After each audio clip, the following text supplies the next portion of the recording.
Rescue, Mountain States Detection Dogs deployed multiple certified human remains detection dogs on the property, all of them alerting to the presence of human remains. Ground penetrating radar was also used and deployed, detecting anomalies in the backyard. We completed the excavation of the entire backyard and removed over 250 yards of dirt. Prior to backfilling the yard, the dirt was meticulously sifted for any potential human remains. We did not find Michael's remains. Although the remains of Michael Vaughan were not recovered, we strongly believe, based on evidence, that Michael was abducted and is deceased, and that his remains were buried and later moved from the property. As of today, the whereabouts of his remains are unknown. However, the investigation is active, fluid, and ongoing.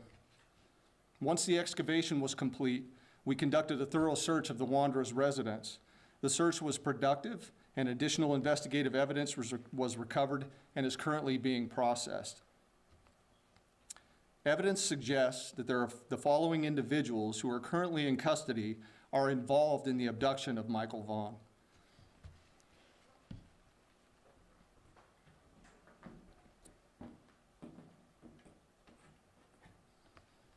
This is Sarah Wandra, 35 years old. Sarah lives at 1102 Red Wing Street in Fruitland and was living there at the time of Michael's disappearance. We believe that Sarah has firsthand knowledge and is involved in Michael's abduction. Sarah Wandra is currently being held at the Payette County Jail for failing to report a death to law enforcement.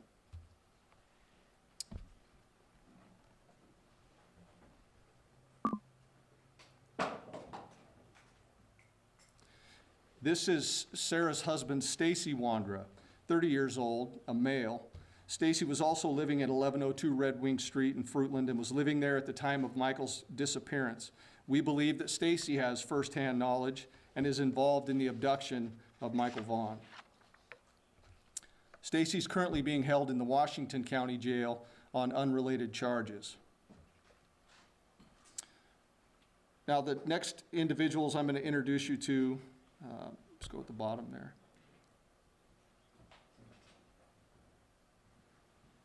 This is Brandon Shirtliff, 30 years old, of Kuna, Idaho. Brandon was living with Sarah and Stacy Wandra at 1102 Red Wing Street at the time of Michael's disappearance, and we believe Brandon has firsthand knowledge of Michael's abduction.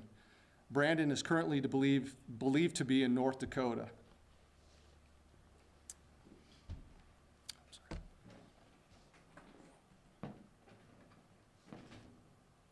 Adrian Lucien, 32-year-old male out of Toledo, Ohio.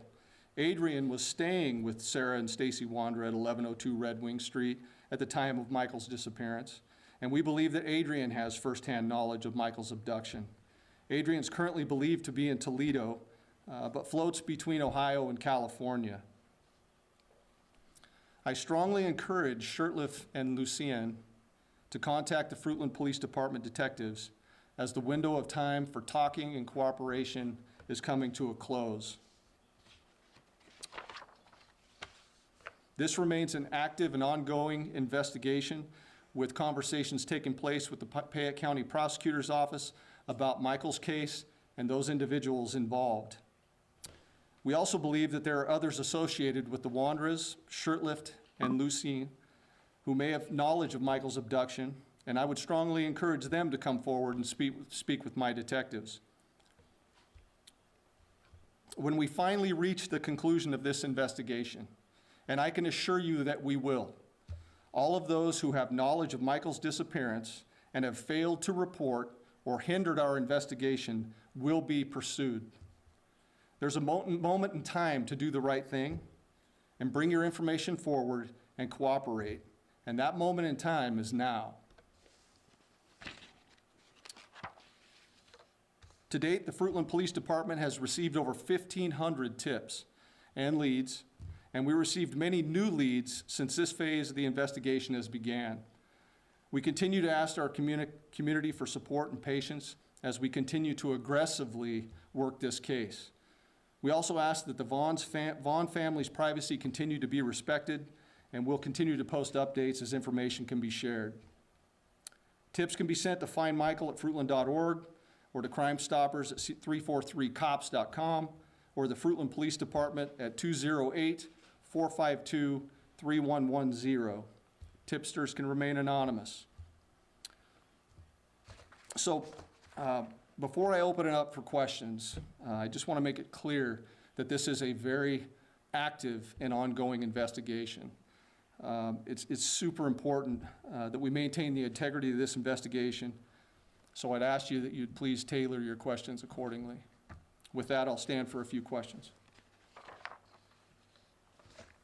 Alex? So if Michael's remains are not found, will Sarah have to be released, or do you think that she will remain in jail once you locate the other people that you think are involved? It is my belief that she will remain in custody. But again, we're in talks with the Fayette County prosecutor, and those talks are ongoing as far as charging.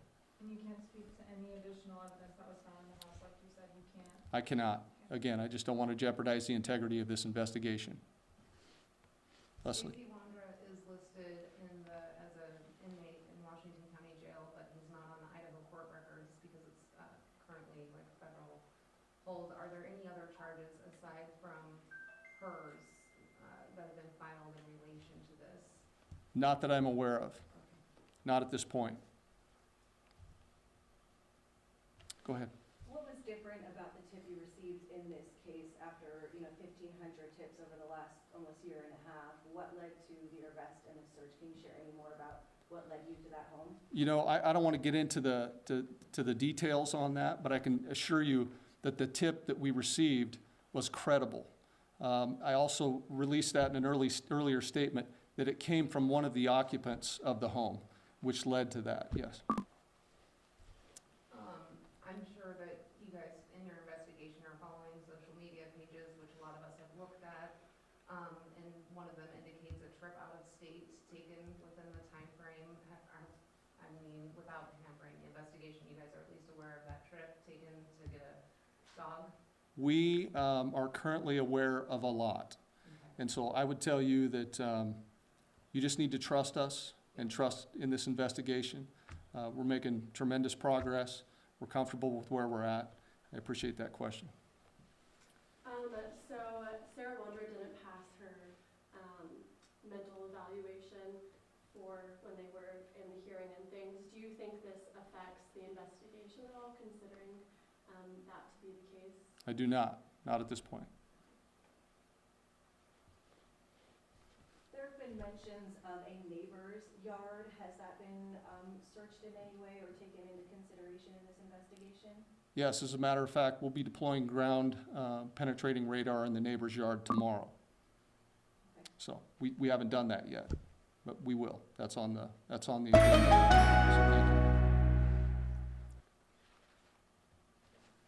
Okay, aside from just living with the Wanders, do we know what the relationship with the two men you named were how are they connected with the Wanders? This is ongoing. I'm not going to get into the semantics and dynamics of the relationship there. That maybe you guys were looking for, can you speak to anything about, like, you had found a sewer?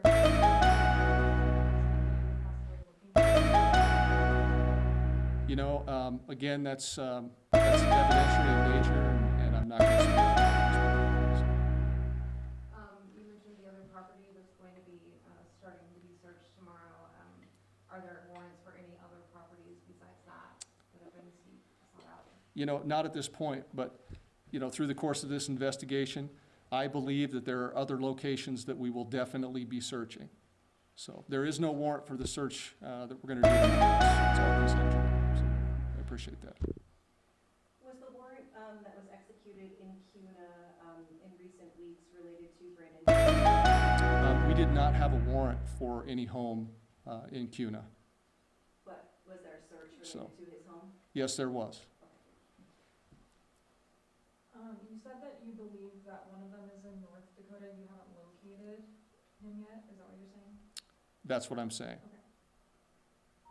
Do you mind spelling their last names for us? I'm sorry. Sure, I can. You obviously have the Wanderer's last name, correct?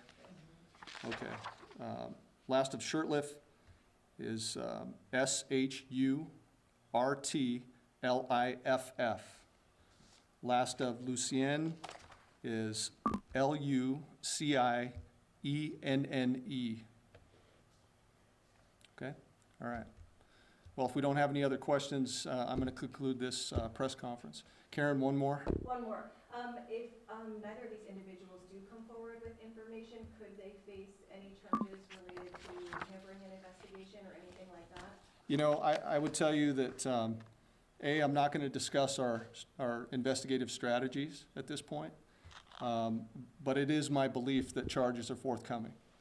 Just one last question. I know you're very proud of your team that's really done an amazing job so far. Can you talk more about that and about how they're doing? You know, It's got to be tough. it is tough. You know, we've lived this case from the time that it began, and but I'm telling you, I've got a very strong, committed group of people here, and they come in here every day, and we're in this grind, and they are committed to finding Michael, and we're just not going to stop. Everybody should know that. We are not going to stop until we uncover the truth in its entirety, I would say. So, thank you. All right. Thank you, everybody.